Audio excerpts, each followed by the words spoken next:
Here's the question of the day. Should Christians take mental health medication? I'm going to jump right into that today with you. Answer the question. We're going to go about this biblically. We're not going to go crazy. I'm not worried about what you think or what I think or a famous preacher thinks. I'm worried about what God says. Today, some of you probably notice I'm still wearing Reformed Man gear. You need to know that I'm a brand ambassador for them. I love their stuff. I really do. And I've got a great discount code in the description of my video.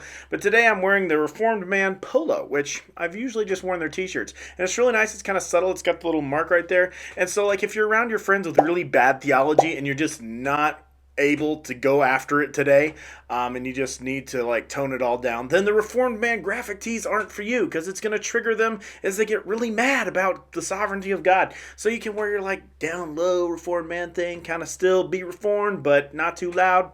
I don't know. It's kind of cool. Check it out. You can get a 15% discount code to that in the description of this video. But let's look at, should Christians take mental health medication? In the Bible, we have several instances of people using things medicinally. Not a lot. You'll find a lot more of that information in my video on Christians and medication and how that works out in the Bible. I'll put a link to that at the end of this video, so make sure you watch all the way to the end so you can get the link to that video, save it for later, watch it now, whatever you want to do.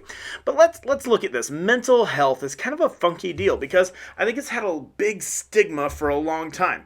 And if we're going to look at mental health in the Bible, my favorite example is David. You cannot read the Psalms and not figure out very quickly that David was certifiable. Not really the best way to say that, I guess, but he absolutely could have been diagnosed with some stuff. I mean, this guy had like straight up depression. He had a lot. But David has this really awesome way of handling it that I really love. And that's the model I'd like to use for answering this question. David's model was like this. Okay, I'm suffering, my life is terrible, and it's sometimes it was outside issues and circumstantial, but a lot of times mental health. I'm struggling, I feel this way, my feelings don't really match reality, but this is how I feel, this is how I'm thinking. And he always prayed, like all of his Psalms. He's praying to God. So he takes his feelings and he puts them out there for God. He gives them to God, and you actually usually see the Lord help him deal with those later. That's kind of the model we see in David's prayers. So I would suggest the same model approach for Christians when it comes to mental health. Now, in the same way, Paul can tell Timothy, hey, take a little wine for your stomach's sake. It is not wrong to use the things and resources God has given us to ease bodily suffering. Ultimately, we know the full relief of bodily suffering, mental suffering, all that's in the hands of the Lord, but he has given us resources to help deal with those things and cope with them. Even though we live in a fallen world, we still have blessings from God. We still get gifts from God. And I think if we know that a certain thing God has given us can help us with a certain suffering, and then we just choose, I'm not going to do that because I'm better than that. You're not better than God, dude. I mean, let's say you don't believe that you should ever use any medication anywhere. Well, then you got a problem with the Apostle Paul, who said you can absolutely go do this. So we're not better than God. He's given us things to ease suffering. We should accept that. But let's talk about the mental health question. I actually like to rephrase it, and this is really important. The question is, should Christians take mental health medication? And I'm actually going to change that question to help you understand how simple the answer is. Should Christians take a Tums antacid tablet when their tummies are upset? Should Christians take aspirins or ibuprofen or Tylenol if they have a headache? Should Christians take antibiotics if they have a bacterial infection? The answer to all those things is kind of the same. And I don't know why we make a special category for mental health stuff. If I break my arm, I'm not considered some great martyr and hero of the faith if I don't go to the doctor to get my arm fixed. No, you go to the doctor to get your arm fixed. And that's how you do it. So if there's a chemical imbalance in your brain and something's wrong here, why would I not go to the doctor to get that fixed? And then most doctors work on the medication system. I'm not saying that we need to medicate everything. Absolutely not. I'm going to get to that in just a moment. But if a doctor prescribes you medication, not all doctors are some evil, terrible conspiracy and we have to run from them. You know, like many doctors are there to help people and they'll offer you a medication that they think would help. And it why not try it, right? But let's talk about the stigma with medication. Now, I want to explain something to you. There are mental health issues that are far beyond my scope of practice. I have a master's degree in Christian counseling. I was a paramedic for 5 years. I've been around mental health. I'd consider myself aware and educated, but I would not consider myself a professional in the arena. And certainly, if you are struggling with mental health issues, you and your doctor need to work this out together, so I'm not claiming to be a professional. But let me say this, and this is agreed upon in the field of mental health. Your emotional, physical, spiritual, and mental health are all very well connected.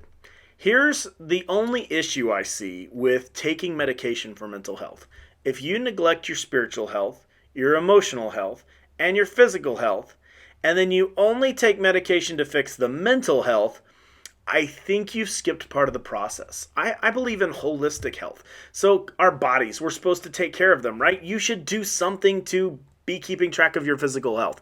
You should do something to keep yourself up. Some level of exercise, some level of diet awareness, that's important. Now, obviously, this is different. Not all of us are supermodels or heavy weightlifters, and the needs and the diets and the varieties and the cultures change, and all that's all right. But there should be some level of physical health awareness and intentionality going on.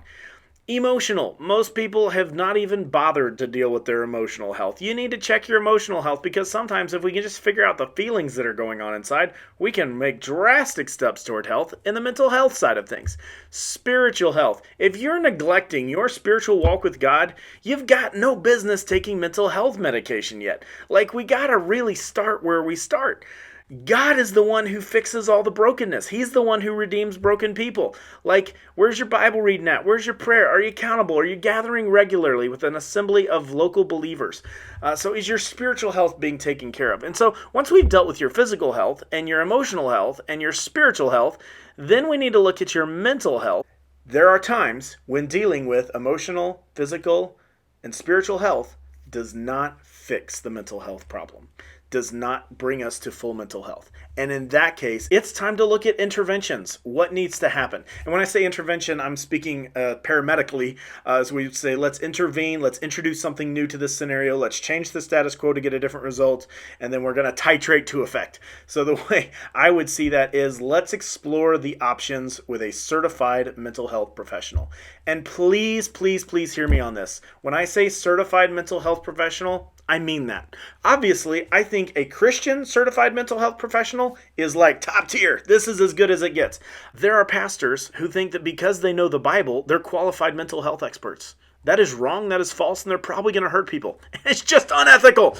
At what point would we ask our tire mechanic to go perform a heart surgery? It's just two different areas, pal. And mental health and the Bible, they certainly intersect. But just because you're a pro in one does not mean you're a pro in the other. And actually, the intersection of those disciplines and having someone that's an expert in both is a treasure, and it's hard to find. So I would really advise you against someone who has no training, has no education in this area, but just wants to help and has some answers for you. Lots of spiritual hurt has been done by good-meaning people who have a few Bible verses at their disposal who think they're mental health professionals. Don't do that. But should Christians take mental health medication? Well, I'm going to go back to my plan with David. Remember what I said about David? First, he expressed his feelings. He talked about what was going on. If you're one of those claim it all inside people, well, stop that. That's not helping.